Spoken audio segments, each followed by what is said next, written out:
All right, my friends, so today we are doing a little bit of a different video because it's a little bit for you and as well a little bit for me because this whole little room studio that I've been using now for, well, feels like years, will be no more soon since we're moving.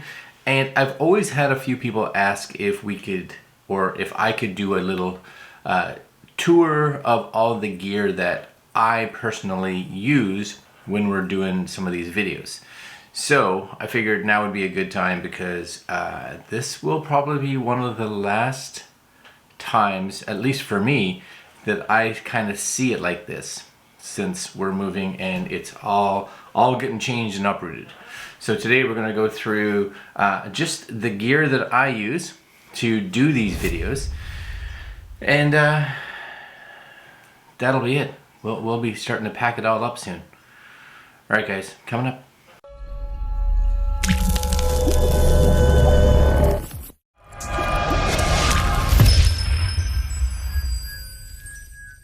Okay, so first off, just so you guys know, I'm shooting this on my old camera. This is my Canon M50, so it's only shooting in 1080p right now. But most of you know that I shoot in 4K. So the last year was a big change for us, or me, as I slowly upgraded all the cameras to be able to shoot 4K. Now the M50 can shoot 4K, and we did try to use it, but because of its small sensor and the amount of light that came in here, we did notice that it had some issues with noise. So if we could have got this room a bit brighter, that it probably could have done okay. But we'll go through over here. So over here, primarily, this is my primary camera right here. So this is the Canon R6. This was probably one of the biggest purchases I've made for a camera in 2020. Bought it right when it was announced. I pre-ordered it, and I've been a big fan of it. Now my Canon R6 is equipped with, I run the Canon EF to RF adapter on it, and I run a Canon f4 16 to 35 mil lens on it.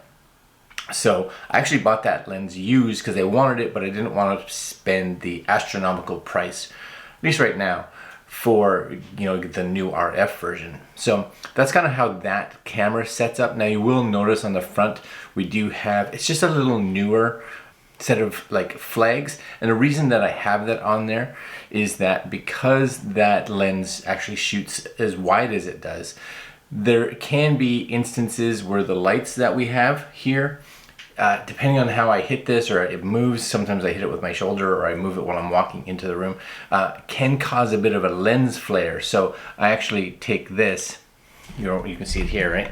I take this sometimes, and I'll just move this in a little bit just to make sure that it's not getting any of the light from these causing any kind of possible flaring. And it looks cool. Let's admit it, it looks cool. It's on a set of tripod. It's on a set of tripods. Yeah, it's on a newer tripod. Now I run newer on the two primary cameras just because they're heavy duty and they're really good prices. You can pick these up for I think that I got them for like 159 bucks each.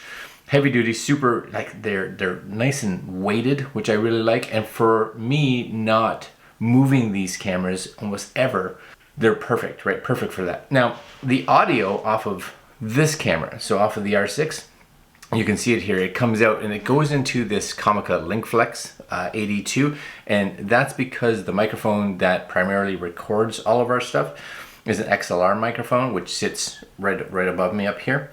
And it's I can't even remember the brand. Cinco. And I had a friend of mine actually recommend it to me because he's like, bang for the buck, you can't go wrong with it. And I have to agree, it's been fantastic. I love it.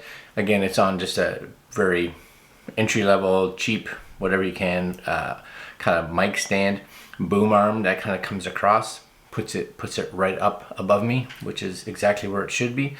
And it's been running great. Now the only thing with the Comica that it screws me up every once in a while, just kind of be aware of it, is that if you're looking for something like this, that you can run an XLR directly into your camera, and it provides phantom power, which is what I needed it for, is that it runs off 9-volt batteries. So there is the occasional time where I'm halfway through talking something and I look at the lights and I realize, oh, there's no more power, the battery's died.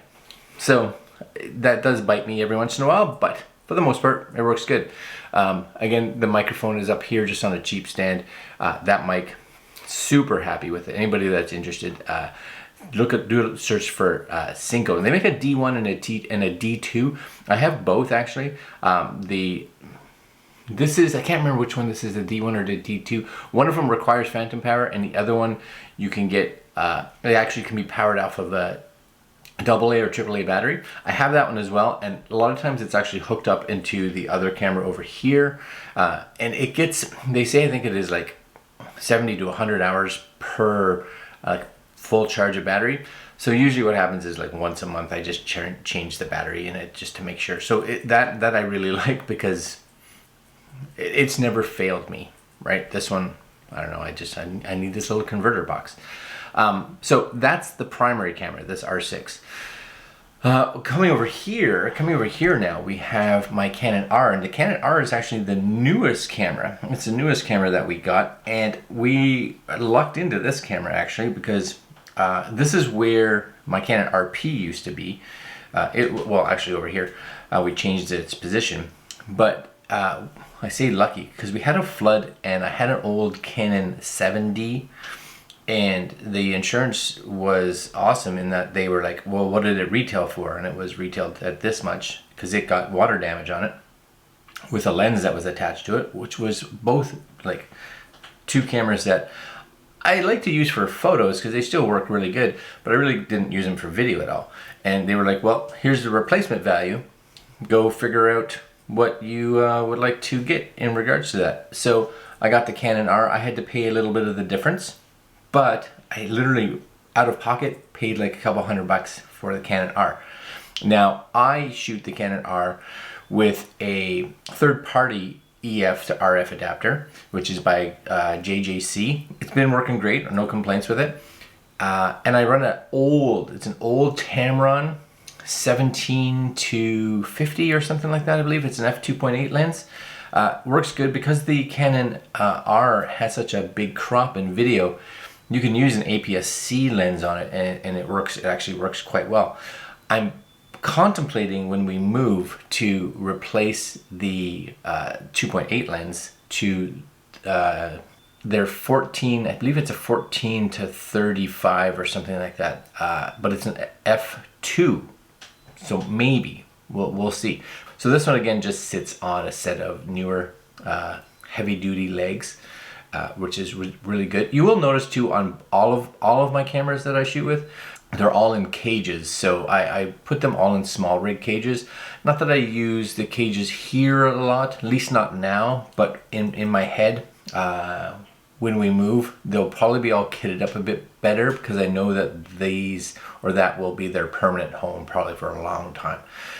So yeah, so that's the Canon EOS R, which I love. I actually love it, and honestly, if I would have bought the EOS R as my primary camera instead of the 6, they probably would have both worked really well. I wouldn't have been able to get as wide, of course, because of the crop, but there's definitely some pluses to it, right?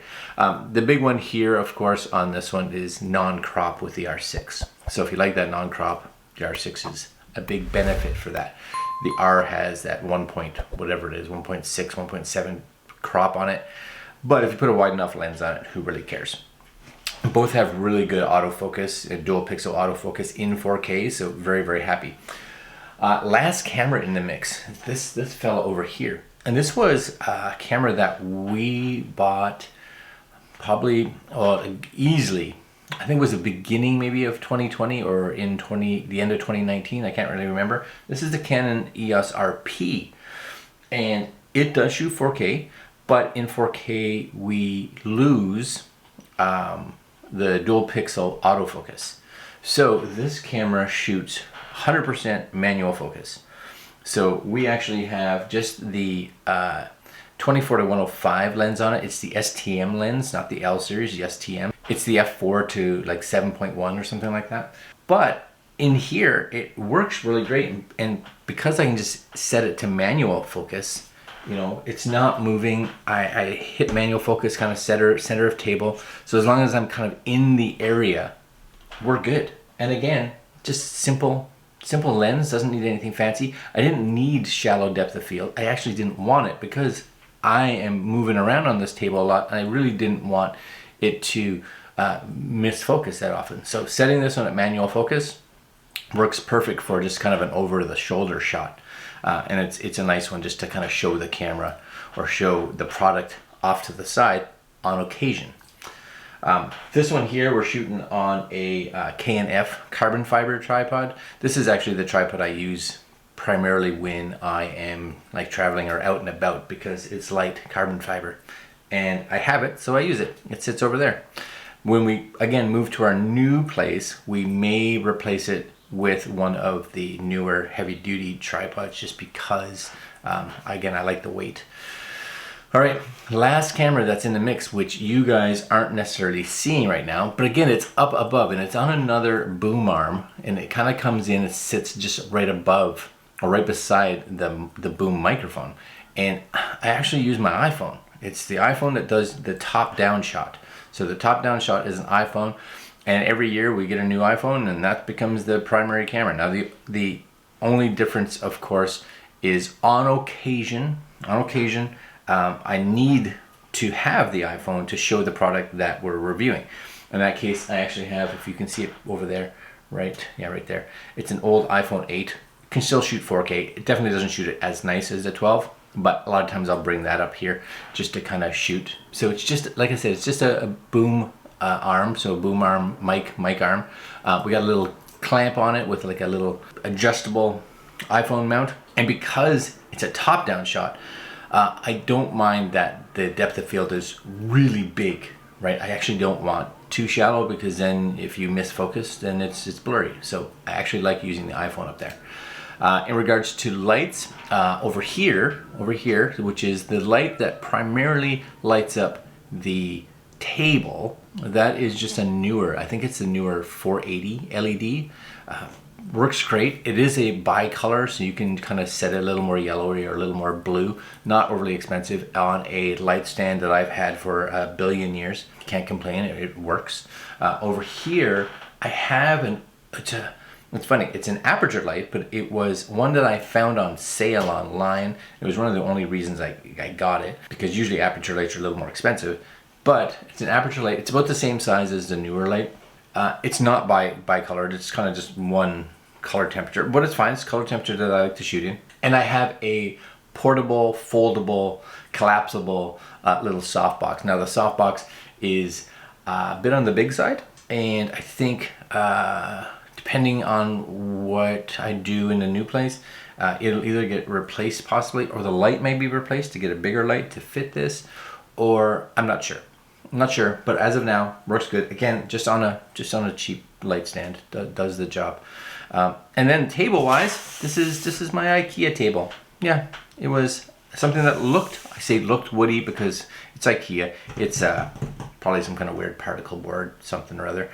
But looks good. I dropped something pretty heavy on it at one point, and you will notice sometimes in the shot there's a little Cruising Canada sticker on the table. And that's because underneath that, it's just got a huge dent hole in it because it's not good wood, you know, right? That's what it is. Other than that, we have some other cameras that we occasionally shoot with, and I do shoot, just so you guys know. We have a GoPro Hero 7 that I use. This is the one, if I'm out and about doing like motorcycle-y stuff, this is probably the camera because I like the width, and I've got a little like case for it by Ulanzi that allows me to have my mic and all that kind of good stuff plugged in. And then the other two cameras that I use a lot when we're out doing stuff, I have an Insta360 1X, not the X2, but the 1X, which I like, and an Insta360 1R. So gives me a lot of flexibility in regards to if I want to just set up a camera somewhere, because then I can repoint them later, right? I don't have to have them lined up perfectly. I can kind of set them and forget them, right? Last camera that you'll see me use on occasion is this, and this is an Ordro EP7, and it's a FPV camera, so it allows me to put it on my head and shoot, right? Just kind of pop it on there and you guys kind of see exactly everything I'm seeing. So whenever we do something where I'm installing something and I need both my hands or doing something, a lot of times I'm wearing that. So it's not the best quality in the world, but it's a viewpoint that it's really hard to get without something like that, right? So that's this whole kind of setup. That's it for cameras. Super exciting. Now, if we slide over here, you guys can see this is my Mac setup. So I run, well, I guess it still would be considered the current 27-inch iMac with an LG 27-inch display, 4K, and I run Final Cut on it. Now, I have 64 gigs of RAM in this machine, which definitely helps. So if I'm editing or processing 4K footage or whatever it is, because speed becomes an issue when you are trying to put out a video a day. Now, I don't edit off the internal drive. Final Cut uses a external solid state drive. So I have a couple of different solid state drives from different companies, AData, or Oracle, is that what this is? And some other ones. Those are my primary ones.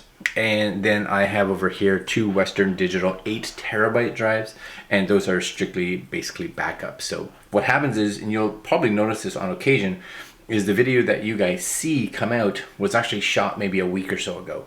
And that's really happening right now because, again, since we're going to be going into quarantine and things like that, I haven't been able to get any new products sent to us because we didn't have a permanent address. So I'm kind of on hold right now, so I've really been trying to push through all the products that we have here in the house so that they're on YouTube waiting to be released. This camera's getting heavy.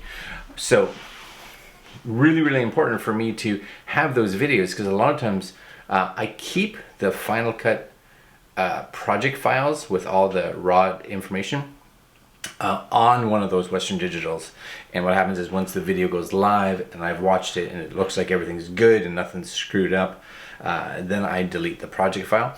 But the second Western Digital backs it up, and it'll keep that backup of the main backup, I guess, until the drive fills up pretty much, and then it'll start just kicking it out. So that works really well.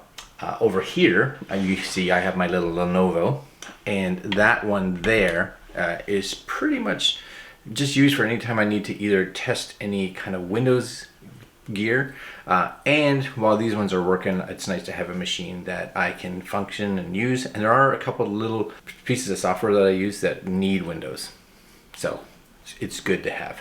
Now, the one machine that I don't have up here because it's downstairs right now is I do have, make sure that's focusing on me, I do have my M1 MacBook Pro, and normally my M1 MacBook Pro sits right there, and that's the one that you're seeing like screenshots of information in regards to the products that I'm shooting. So I do a screen capture basically while I'm talking, and then I use that and import that into the computer.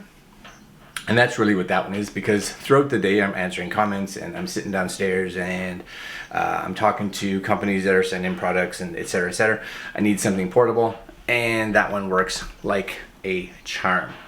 Now, the last things in here, and it's something that's probably not overly important for a lot of you, but for me it is, and I find it especially with editing off the solid states.